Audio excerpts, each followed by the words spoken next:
Nono ano, vamos para a nossa segunda aula sobre os populistas, o populismo e a ditadura aqui na América Latina. Estamos excluindo o Brasil porque teremos uma unidade exclusivamente para tratar do Brasil. Na aula anterior, nós vimos um pouco sobre as características do populismo, do que se trata um governo populista, e também um exemplo do populismo no México. Nesta aula, nós veremos o populismo na Argentina. Então, vamos lá para o populismo na Argentina. Bem, vamos voltar lá na crise de 1929. Com a crise de 1929, vocês viram a exemplo do Brasil, que os países foram bastante afetados com esta crise. E no caso da Argentina, haverá uma disputa pelo poder, por conta da crise ter sido agravada. Mais tarde, em 1943, haverá um golpe militar, participando um sujeito chamado Juan Domingos Perón. Ele participou. Ele foi ministro do trabalho dos militares, também ministro da guerra e, em outro momento, vice-presidente, portanto, era um sujeito muito envolvido com o governo daquela época, certo? Então, ele participou e era aliado dos militares que deram um golpe, mas o Perón era favorável a medidas em favor dos trabalhadores, como, por exemplo, o aumento do salário, a reafirmação das leis trabalhistas, a criação de tribunais do trabalho, um sistema de previdência social e assim por diante. Então, são medidas defendidas por Perón. E o Perón vai, então, também se preocupar com a sindicalização dos trabalhadores, ou seja, com a organização dos trabalhadores em sindicatos, em grupos que pudessem reivindicar as suas necessidades, mas é claro que era uma forma de tentar controlar os sindicatos. Ele achava melhor que os trabalhadores se organizassem em sindicato e ele controlava o sindicato do que deixar os trabalhadores se organizar, mas que o Estado não tivesse controle, que eles não tivessem o controle. Aqueles sindicatos que tinham caráter anarquistas ou socialistas, ele desmanchou, foi desarticulado. Criou aliados ao governo, principalmente desse grupo que foi beneficiado por suas posturas populistas, mas em contrapartida também conseguiu inimigos, como por exemplo a elite, os grandes proprietários de terra, a grande burguesia da Argentina não se agradava das medidas que ele tomavam por ser medidas em favor da classe trabalhadora, da classe mais pobre. Então, se por um lado ele ganhou bastante aliados, ele também ganhou inimigos. E os inimigos que ele teve era a elite, são inimigos poderosos. Então ele chegou a ser deposto do cargo e preso em 1945 pela oposição, só que a população reagiu contra esta punição. A população não aceitou a prisão dele, fez uma grande manifestação, houve uma grande, enfim, uma mobilização da população, e ele conseguiu então ser solto da prisão. E aproveitando então todo esse clamor da população, o alto índice de popularidade dele, ele vai concorrer à presidência, claro, vai ser eleito. Como presidente, até então como ministro, mas agora como presidente, ele vai prosseguir com a sua política populista. E aí vem algumas outras questões importantes. Ele simpatizava com o nazismo e com o fascismo, abertamente anticomunista, e aí tentou durante o pós-guerra um governo independente de influências externas, certo? Vai acelerar uma reforma agrária, vai fazer investimentos na indústria, como na indústria de alimentos, na indústria têxtil, também na metalurgia, e ele vai entender que o Estado era o único capaz de atender os interesses da população, fazer um chamado justicialismo, ou seja, o Estado é responsável em atender as necessidades da população. E aqui, gente, percebam um detalhe importante. Se nós ficarmos presos, e isso é um erro que acontece até os dias de hoje, se nós ficarmos presos nessa divisão, nessa dicotomia, nesses dois polos, entre direita e esquerda, como direita capitalista liberal, esquerda socialista, comunista e tudo mais, terá dificuldade para entender o que foi os governos populistas na América Latina.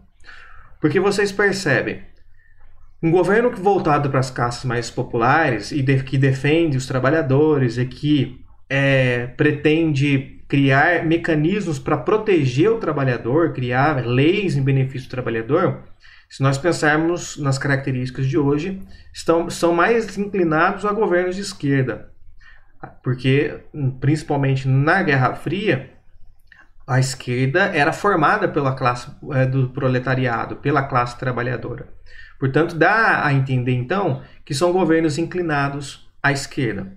Mas vocês acabaram de perceber que o Perón ele era simpatizante do nazismo e do fascismo e declaradamente, abertamente declarava que ele era contra o comunismo. Ele é declaradamente anticomunista, que é já vai para o outro lado, já vai para a direita e como simpatizante do nazifascismo para a extrema direita.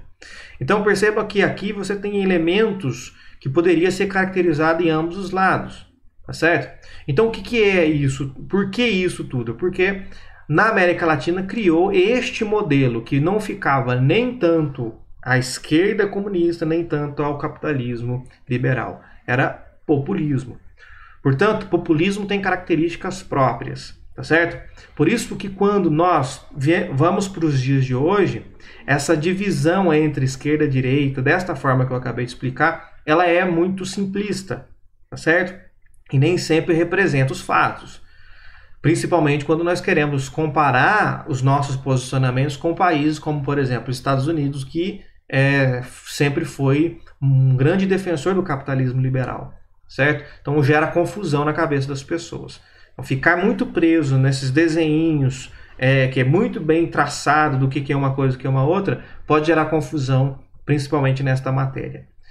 O capitalismo liberal é uma característica, a esquerda comunista é uma característica, a esquerda socialista, comunista é uma característica, populismo são outras características. Certo? Então vamos saber separar cada grupinho aí. Certo?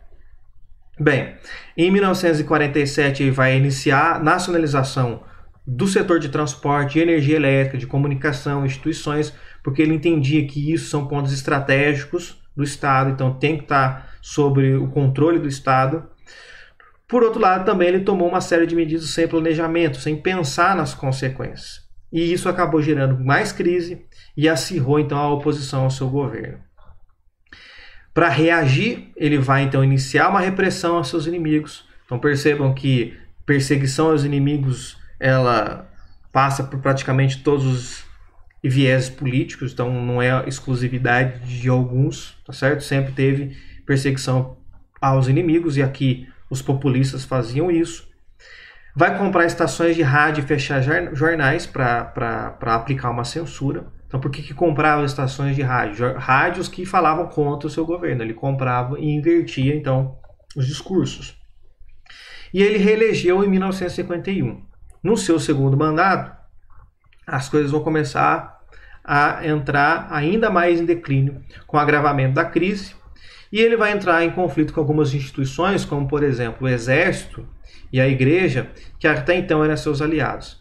E aqui, gente, isso aconteceu várias vezes na história e em outros lugares também.